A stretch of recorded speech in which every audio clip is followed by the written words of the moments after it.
Hello, everyone, and welcome to a Traklife interview session with our People's Choice, William Hinson. Congratulations on winning Traklife People's Choice.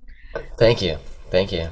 So, I'm just going to ask you a couple of questions and feel free to share whatever you want. Okay. So, what inspired you to start making music? Um, well, when I was in like the second grade, uh, I mean, my parents always raised me uh, on the Beatles and old old music, but I remember specifically in the second grade being uh, getting home from school and watching the Beatles on Ed Sullivan on Google videos. This was before Google bought YouTube, so Wow. um, we're talking about the 1940s. Just kidding, but yeah, I remember watching them and just being like, "Yep, that's what I want to do," and just being very consumed by um, just yeah, playing on a stage, playing in front of people, and writing songs. Uh, yeah, and then I don't know. I've never wanted to do anything else. That's great. So, what is your creative process like? Well, um, I just started writing a couple weeks ago, so I'm still kind of new to it. I'm just kidding, but sometimes I'll start with a fragment idea, a fragment, a phrase or something, or but typically like I'll start with like a chord progression or something like that, and then or a beat of some kind, and then have a fully formed like musical idea, and then write over top of that, write some words or whatever. Do you know what I mean? Um, but like for instance, I don't really know how it happened, but I'm glad that it did. For some reason, Normal Day got nominated by Traklife for the People's Choice contest, uh, duel. I don't know what you want to call it. But but yeah, and like Normal Day, I love that song. I don't know if this was one of your extra questions, um, but I'll just tell you anyways. Go ahead. Okay. Well, twist my arm. Anyways, yeah, Normal Day was just it was one of those songs that it was a chord progression that I had looped, and then it just sort of, I was at home by myself during quarantine, and everybody was writing quarantine songs, obviously. And I just sort of I had the chord progression. I played over it for like an hour, and then at the point where you sort of get used to the way that something sounds, then words start to come, And I just thought it'd be hilarious to say, "What a normal day," you know, um, sort of like a play on, you know, the new normal or whatever. Do you know what I mean? Yeah, and then it was just sort of like stream of consciousness. Like I wrote that song lyrically. I wrote that song in like 10 minutes. So That's awesome. yeah, Yeah, so many artists drew so much inspiration from quarantine, and it's crazy to think that just yesterday we kind of got the go ahead for no masks, and like yeah, it's crazy that we're here now. And mask off. Yeah, yeah, but just thinking about like what, quarantine was such a dark time for so many people, but it gave us such amazing music out of it. So, yeah. It kind of I think it works both ways because in some ways like like with a song like Normal Day, you know, hot dog, burger, and fries. Like, wow, what a great situation. That I can't believe that that worked out. Can't believe that, being stuck inside sort of gifted me a song that I really love. You know what I mean? But at the same time, it could have just, we could have just finished with the pandemic, like right after I wrote that song. that would have been nice. Because it's, it is difficult. I can't remember who said it, but there's a famous composer who said the best way to be inspired is to go out and live your life. And so it's been really tough, to sort of um, sit in your room every day and try to write a song, but it's like I'm trying to think back to these experiences I had 2 years ago, like to try to Yeah. write about something. And so, yeah, it's both. It's kind of bittersweet, I guess. Having so much time to work is also kind of daunting, you know. Yeah, for sure. So, So, who would you consider your biggest influences? um, the Beatles. Where is it? Right there. Yep. And the 1975. And John Mayer and Ben Folds. Ben Folds is from my hometown where I am currently sitting. Um, and Hall and Oates. Yeah, basically, basically them. Also Casey Musgraves, my queen. Love Casey Musgraves. Yeah, I'm from Texas, so we listen to a lot of Casey where I am. nice. What part of Texas are you from? Houston. Oh, okay, cool, Yeah. cool. She's from a little bit outside of Dallas, but love her. So, what about your music do you consider unconventional? Um, I mean, there's no, there's no like set genre, I guess. Like on my album I put out in October of last year called Everything Will Be Okay. Big irony, but I you know, you go from one song to the next and it's not really um some people would say that maybe it's not the most genrely cohesive record, but and so in that way I think it is unconventional just because I feel like whatever song you write is just the song that you write. It's not really Hmm. it doesn't need to correspond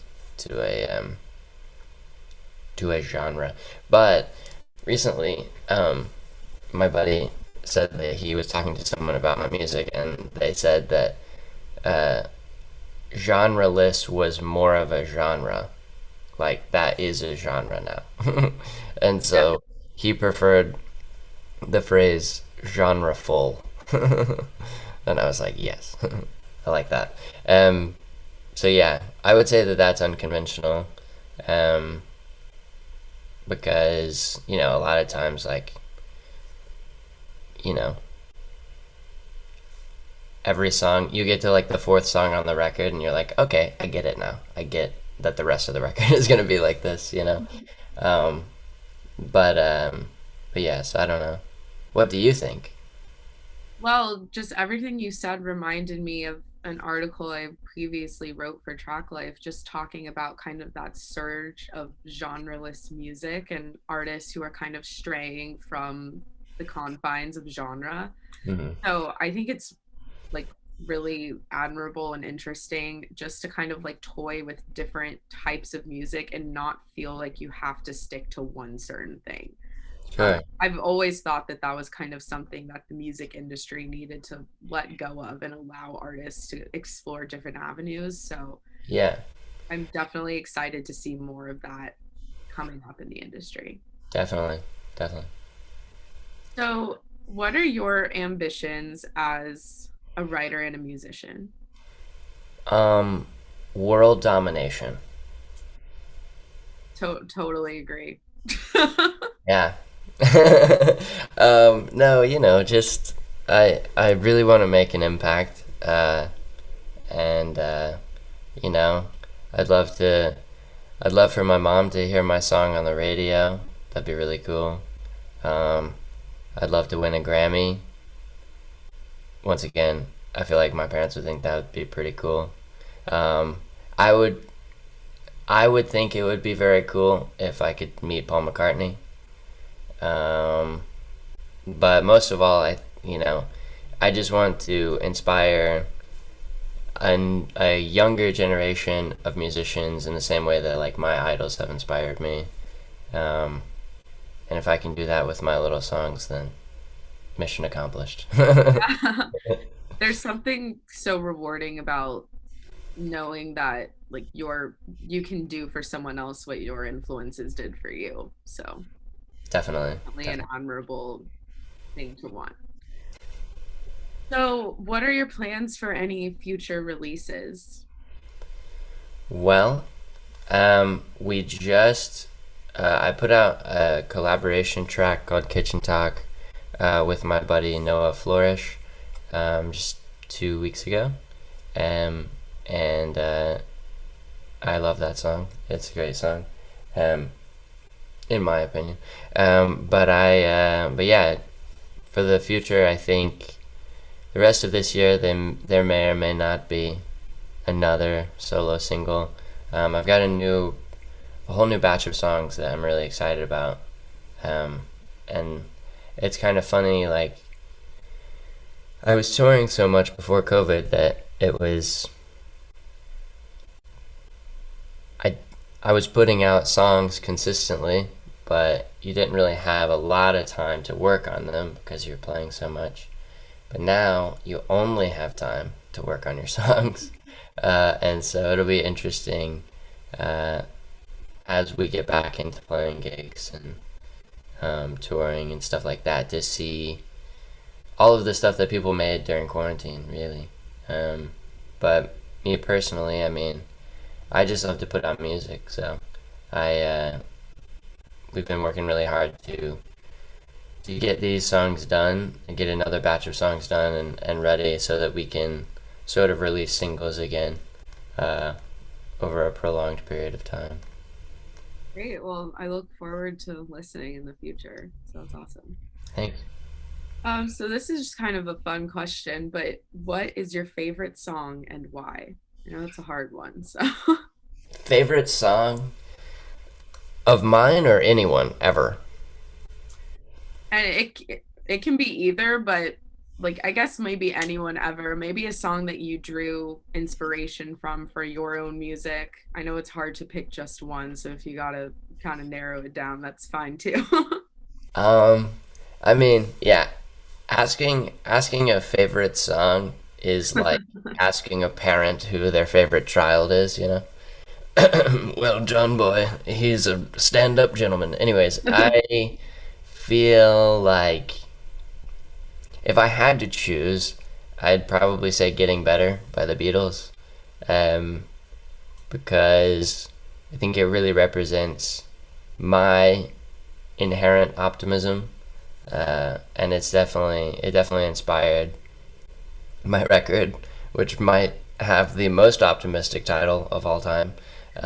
Everything will be okay, and but it also like I love that song because there's a lot of you have McCartney saying it's getting better all the time, better, better, better, better, better, and then you have Lennon who wrote the line, "It can't get no worse." So it's like this balance, and I feel like that's a big part of my own personal, uh, I guess, goal is just to be the most optimistic person I can.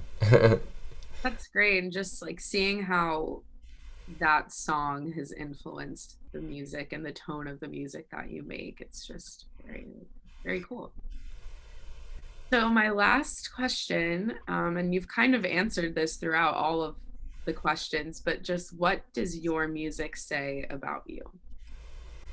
um, that I have ADHD. I don't know. I think there's for me there's nothing else like that. I don't think I would be. I don't think I'd be able to do anything else other than you know write and produce music. Um, and even if I was doing something else, I would still be doing this. And I think the music itself is um, it definitely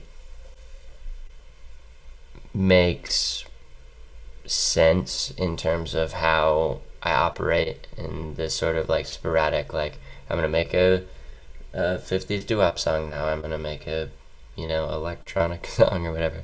Um, and that, I think, just I want to be a sponge for everything, and so the music is sort of reflective of that, of whatever music I'm into at the time. I'd just like to make a song like that. That's great. Yeah. Well, those are all the questions I have. Thank you so much for agreeing to do this interview. And do you have anything else you'd like to say? I think everything will be okay, maybe. Probably. It's looking that way right now. We're on the up and up Yeah, for it's sure. looking good. But no, thank you, to Traklife and to you for interviewing me, and yeah, thanks to everybody who voted for me for the People's Choice Award. Yes. Congrats Yes, again. thanks. All right, signing off now.